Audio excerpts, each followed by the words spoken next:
नमस्ते बच्चों। आज हम कक्षा 9 का पाठ 14 कर रहे हैं, जो एक कविता है। इसका नाम है चंद्र गहना से लौटती बेर। अब ये लिखा है केदारनाथ अग्रवाल जी ने। सबसे पहले हम इसकी व्याख्या करेंगे, तो शुरू करते हैं। देख आया चंद्र गहना, देखता हूँ दृश्य अब मैं, मेड़ पर इस खेत की बैठा अकेला, एक बीते के बराबर यह हरा ठिंगना चना, बांधे मुरैठा शीश पर छोटे गुलाबी फूल का सजकर खड़ा है। अब प्रस्तुत पंक्तियों में कवि केदारनाथ अग्रवाल जी ने गांव की सुंदरता का बड़ा ही मनोहर उल्लेख किया है। वह चंद्र गहना नामक गांव घूमने गए थे और जब वे वापस आ रहे थे तो उन्हें रास्ते में एक खेत दिखाई दिया। अभी उनकी ट्रेन को आने में भी बहुत वक्त था।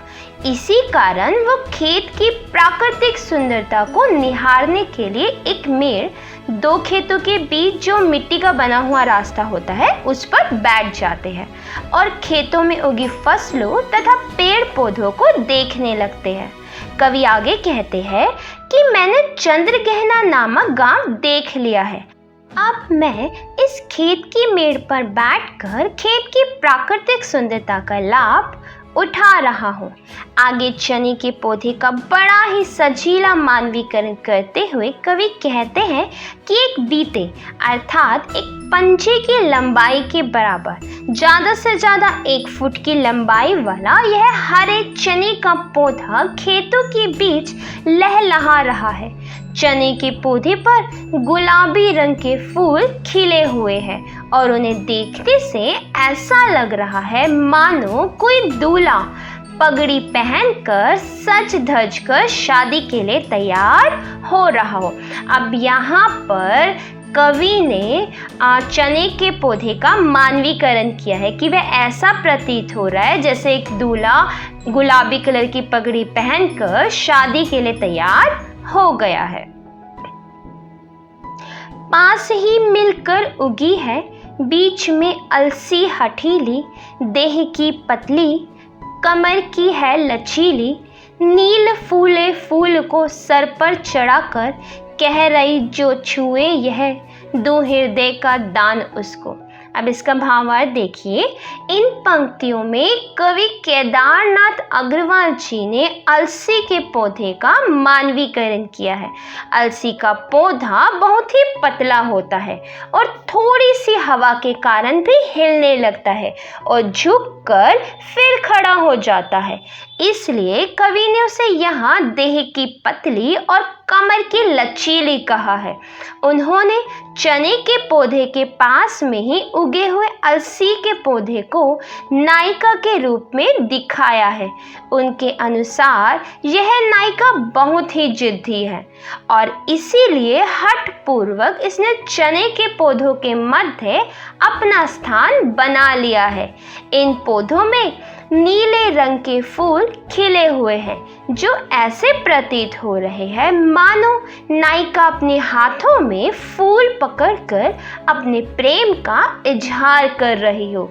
जो उसके इस प्रेम को स्वीकार करेगा वो उस पर अपना प्रेम लुटाने के लिए तैयार खड़ी है। यहाँ अलसी के पौधे को दिखाया गया है जो बिल्कुल चने के पौधे के साथ में उग गया है।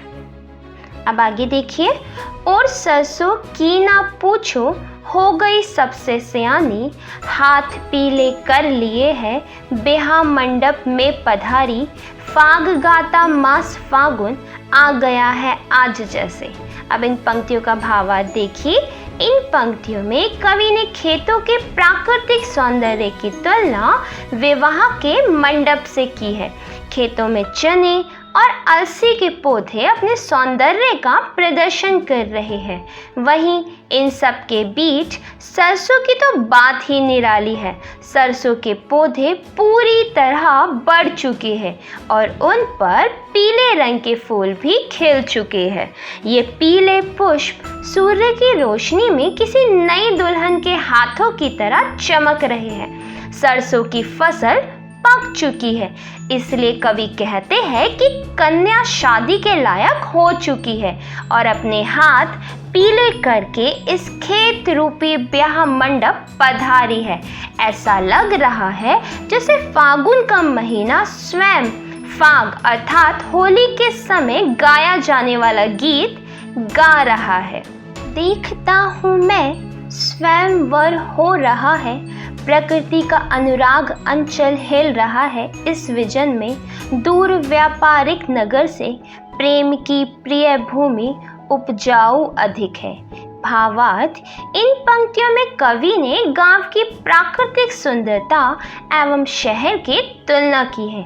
उनके अनुसार शहर में रह रहे लोगों के पास इतना वक्त भी नहीं होता कि वो इस प्राकृतिक सौंदर्य का लाभ उठा पाए।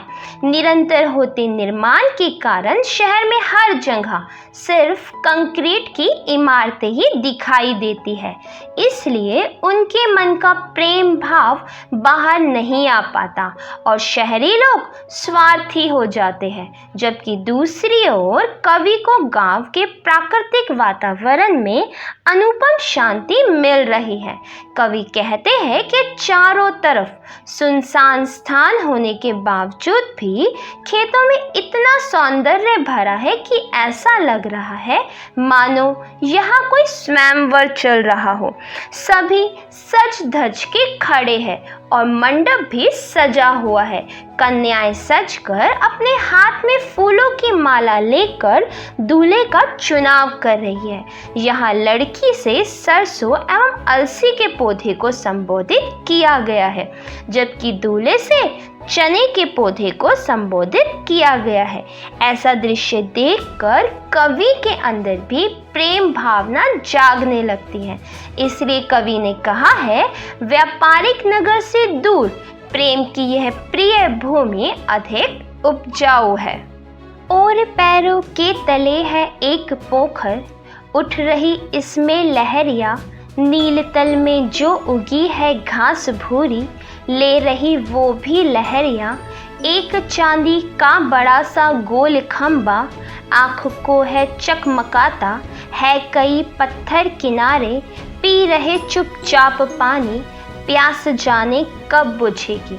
अर्थात कविता की इन पंक्तियों में कवि ने खेत के किनारे तालाब एवं उसमें पड़ने वाली सूर्य की रोशनी का बड़ा ही सुंदर वर्णन किया है।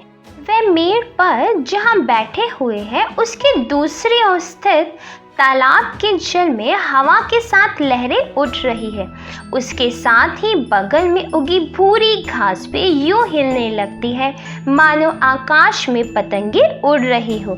जब तालाब के जल में सूर्य की किरणें पड़ती है तो उसका प्रतिबिंब जल पर एक चांदी के खंभे की तरह दिखाई देता है, जो कवि की आंखों में निरंतर चमक रहा है और लेखक को उसकी ओर देखने में मुश्किल हो रही है। दूसरी तरफ तालाब के किनारे कई पत्थर पड़े हुए हैं। जब जब तालाब में लहरें उठ रही है तब तब तालाब का जल जाकर पत्थर को भिगो रहा है।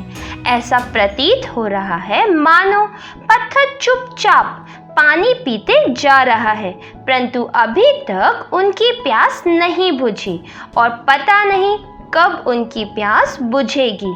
इस तरह कवि ने अपनी इन पंक्तियों में प्रकृति का बड़ा ही सुंदर मानवीकरण किया है। चुप खड़ा बगुला डुबाए टांग जल में, देखते ही मीन चंचल ध्यान निद्रा त्यागता है। चिट दबाकर चोंच में नीचे गले को डालता है। एक काले माथ वाली चतुर चिड़िया श्वेत पंखों के झपाटे मार फौरन टूट पड़ती है भरे जल के हृदय पर। एक उछली चटुल मछली चोंच पीली में दबाकर दूर उड़ती है गगन में। अब इनका भावार्थ देखिए। कवि कहते हैं कि तालाब के किनारे उथले जल में कुछ बगुले ऐसे खड़े हैं मानो वो जल में पैर डुबाए खड़े खड़े सो रहे हो, लेकिन जैसे ही उन्हें जल के अंदर कोई मछली हिलती डुलती महसूस होती है या दिखाई देती है तो वह अपनी चोंच तेजी से जल के अंदर डालकर उस मछली को पकड़कर निगल जाता है। वहीं दूसरी तरफ जल के ऊपर एक काले रंग के सिर वाली चिड़िया उड़कर चक्कर लगाते हुए तालाब के जल में नजर रख रही है। जैसे ही उसे जल के अंदर मछली नजर आती है, वह बिजली की तेजी से अपने सफेद पंखों के सहारे जल को चीरती हुई गोता लगाकर अंदर चली जाती है और उस मछली पर टूट पड़ती है। उस चमकती हुई मछली को वह काले माथे वाली चिड़िया अपनी पीली चोंच में दबाकर ऊपर आकाश में उड़ जाती है। ओ यहीं से भूमि ऊंची है जहाँ से रेल की पटरी गई है, ट्रेन का टाइम नहीं है, मैं यहाँ स्वच्छंद हूँ, जाना नहीं है। अब इन पंक्तियों में कवि कहते हैं जहाँ बैठकर गांव के प्राकृतिक सौंदर्य का लुत्फ उठा रहे हैं, वहीं से कुछ दूर जाकर भूमि ऊंची हो गई है जिसके पार देखा नहीं जा सकता। उस ऊंची उठी भूमि के दूसरे तरफ ही रेल की पटरी बिछी हुई है। वहीं कहीं रेलवे स्टेशन है जहां से कवि वापस जाने के लिए ट्रेन पकड़ने वाले हैं, परंतु अभी ट्रेन को आने में बहुत समय बाकी है। इसलिए लेखक पूरी स्वतंत्रता के साथ खेतों के मध्य बैठकर सभी जगह ताक कर प्राकृतिक सौंदर्य का मजा ले रहे हैं। ये सब उन्हें बहुत ही आनंददायी लग रहा है क्योंकि शहर में उन्हें रोज रोज ऐसे सौंदर्य को देखने का मौका नहीं मिलता। चित्रकूट की अनगढ़ चौड़ी कम ऊंची ऊंची पहाड़ियाँ दूर दिशाओं तक फैली है। बांझ भूमि पर इधर उधर रिवा के पेड़ कांटेदार कुरूप खड़े हैं। अब इन पंक्तियों में देखिए, कवि की नज़र खेतों से उठकर दूर जाती है तो उन्हें चित्रकूट की असमान रूप से फैली ऊंची नीची पहाड़ियाँ नजर आती है जो ज़्यादा ऊंची नहीं है लेकिन बहुत दूर तक फैली हुई है। इसलिए कवि ने कहा है कि ये दूर दिशाओं तक फैली हुई है। कवि को ये पहाड़ियाँ उपजाऊ भी नजर नहीं आ रही है क्योंकि उन पर रिवा नामक कांटेदार वृक्षों के अलावा और कोई हरियाली नहीं है। सुन पड़ता है मीठा मीठा रस टपकता, सुग्गे का स्वर टै टै टै टै। सुन पड़ता है वनस्थली का हृदय चीरता, उठता गिरता सारस का स्वर टिरटो टिरटो। मन होता है उड़ जाऊं मैं पर फैलाई सारस के संग जहाँ जुगुल जोड़ी रहती है। हर एक खेत में सच्ची प्रेम कहानी सुन लो चुप्पे चुप्पे। अब इन पंक्तियों का भावार्थ देखिए। चंद्र गहना से लौटती बेर कविता की अंतिम पंक्तियों में कवि ने वनस्थली में गूंजती तोते और सासों की मधुर आवाज़ों का वर्णन किया है। कवि को बीच बीच में तोते की टैंटे की ध्वनि सुनाई देती है जो इस शांत वातावरण में वन के अंदर से आ रही है। इस मधुर ध्वनि को सुनकर कवि का मन आनंद से भर उठता है और उसका मन भी तोते की इस मधुर ध्वनि की तार से तार मिलाने को करता है। इसी बीच कवि को सारस की जंगल को भेद देने वाली ध्वनि सुनाई पड़ती है जो कभी घटती है तो कभी बढ़ती है। वास्तव में यह सारस के जोड़े के आपसी प्रेम का संगीत है जिसे सुनकर कवि यह कल्पना करता है कि वह भी अपने पंख फैलाए सारस के संग उड़कर हरे खेतों के बीच चला जाए, फिर छुपकर सारसों के सच्चे प्रेम की कहानी सुने ताकि उन्हें कवि द्वारा कोई तकलीफ ना हो और वह उड़ ना जाए। तो बच्चों, ये थी कविता की व्याख्या। उम्मीद है आप सबको समझ आई होगी। कोई भी डाउट हो आप कमेंट बॉक्स में पूछ सकते हैं। अगर वीडियो पसंद आया तो लाइक करना और चैनल को सब्सक्राइब करना मत भूलना। धन्यवाद।